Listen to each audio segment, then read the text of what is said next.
আরেকটি ১-১১ আমরা কখনো বাংলাদেশে হতে দেব না। কোনো ধরনের বিরাজনৈতিকরণ এবং সামরিকীকরণের চেষ্টা বাংলাদেশে আমরা মেনে নেব না। আমরা সাম্প্রতিক সময়ে দেখতে পাচ্ছি যে আওয়ামী লীগের পুনর্বাসন নিয়ে নানা ধরনের ষড়যন্ত্র এবং পরিকল্পনার কথা আমরা বিভিন্ন জায়গায় শুনতে পাচ্ছি। আমরা খুব স্পষ্টভাবেই বলেছি এবং আজকের এই অনুষ্ঠান থেকে আবারও বলে দিতে চাই, আওয়ামী লীগের পুনর্বাসন কোনো ধরনের পরিকল্পনা করলে তাকে কঠোর হস্তে দমন করা হবে। এবং শুধু আওয়ামী লীগ নয়, এই ফ্যাসিজমের যত দোষর রয়েছে, সুবিধাভোগী রয়েছে, তাদেরকেও বিচারের আওতায় আমরা নিয়ে আসার আহ্বান জানাচ্ছি।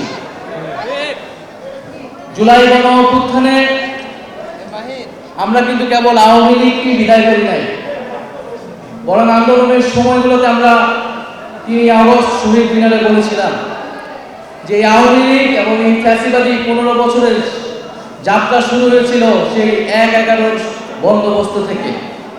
সেই ১-১১ বন্দোবস্তের ফলশ্রুতিতে কিন্তু আওয়ামী লীগ এবং শেখ হাসিনা ক্ষমতা পেয়েছিলেন। কাঠ ও পিভিসি ম্যাটেরিয়ালের সংমিশ্রণে তৈরি আধুনিক আরএফএল উডিডো, কাঠের চেয়েও কঠোর।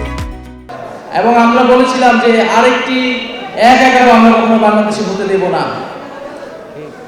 এবং জুলাই গণঅভ্যুত্থানের পরবর্তীতে আমরা বলেছিলাম যে ছাত্র জনতার সমর্থিত সরকারকে অন্তর্বর্তী সরকার হিসেবে ঘোষণা করতে হবে।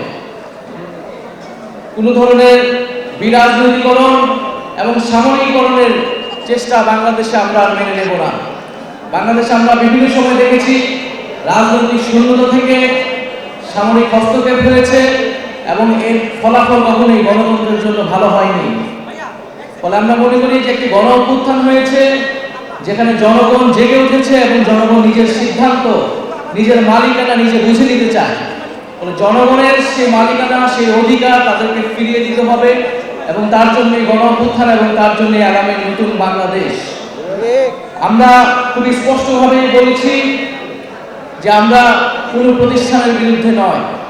আমরা জানি গত ১৫-১৬ বছর যে রাষ্ট্রীয় প্রতিষ্ঠানগুলো রয়েছে, সেনাবাহিনী, পুলিশ, আমলাতন্ত্র সহ সকল রাষ্ট্রীয় প্রতিষ্ঠানের দলীয়করণ এবং আওয়ামীকরণ হয়েছে এবং এই প্রতিষ্ঠানগুলোকে জনগণের বিরুদ্ধে, বিরোধী রাজনৈতিক দলগুলোর বিরুদ্ধে বারবার ব্যবহার করা হয়েছে এবং কি মানবতা বিরোধী অপরাধ, গুম খুনের সাথে এই প্রতিষ্ঠানের লোকগুলো জড়িত।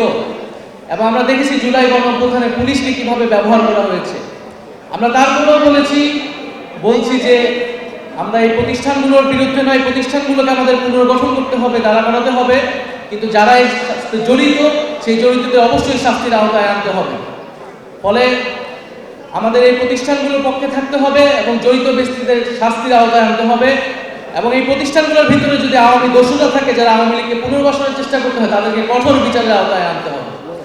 বন্ধুগণ, আমি আবারও আজকের এই ইফতার মাহফিল থেকে আমি জুলাই গণঅভ্যুত্থানের শহীদদের স্মরণ করছি, আহতদের সুস্থতা কামনা করছি এবং সকলের যে আকাঙ্ক্ষার গণঅভ্যুত্থানের বাংলাদেশ কামনা করছি।